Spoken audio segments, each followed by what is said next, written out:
And welcome back. Time to touch on a subject of post-exploitation. We have traveled a long way from the beginning. We covered information gathering, where we tried to get as much information about our target that we would find useful for a future attack. After it, we scanned our target from technical aspect and we discovered its open ports and softwares that it runs. We then used different tools to figure out whether that target has any known vulnerability that we might be able to exploit. And then we exploited many different targets from Linux Metasploitable to Windows 7 and Windows 10. We both saw how to exploit its vulnerabilities, and then after it, we created our own payloads that we executed on the target system. Now comes the part after the exploitation. What are we going to do now that we're on the target system? What are we looking for, and what cool things can we even do? Well, we have lots and lots of options, depending on what we want to find, of course. For example, the most simple thing we can do is scroll through their file system and look through what files and programs they have on their machine. Maybe we could find something interesting, such as saved passwords inside of a file, or some other important files for that company that are laying on that machine unprotected.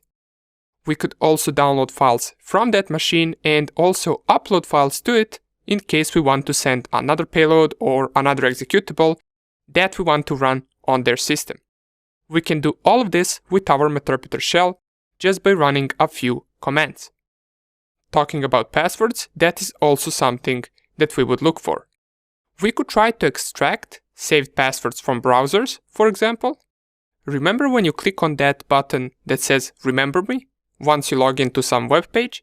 Well, those passwords could be stored somewhere on their machine. And why would we go for passwords? You might be asking. Well, getting targets' online accounts just expands our access to them. Imagine you were to get their PayPal password and gain access to their PayPal account.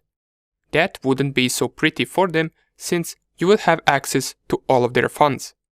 Another thing we could try to do is gain access to the entire network from the target machine that we hacked.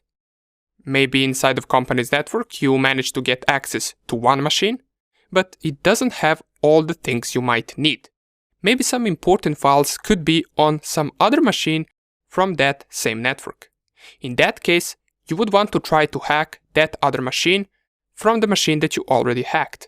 Now, you might be wondering, well, why not from our Cal Linux machine? Well, maybe machines that belong to that network have more trust between one another. Maybe they exchange files or communicate with some other software altogether on that same network. In that sense, it would be easier to get access to one of those machines from a system that is already inside of their network, right?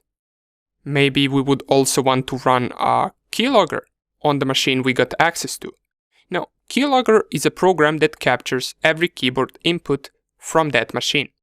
So with this, not only we could maybe capture some passwords that the user of that machine would input in some secured website or software, but we would also be able to see everything else that he or she typed, from what they searched on the internet to maybe the messages that they're sending on social media from that machine, or basically anything that they type in the keyboard, we will be able to see it.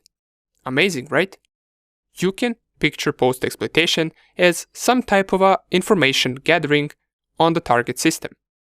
And these things that we talked about are just a small portion of what we can do once we hack a machine.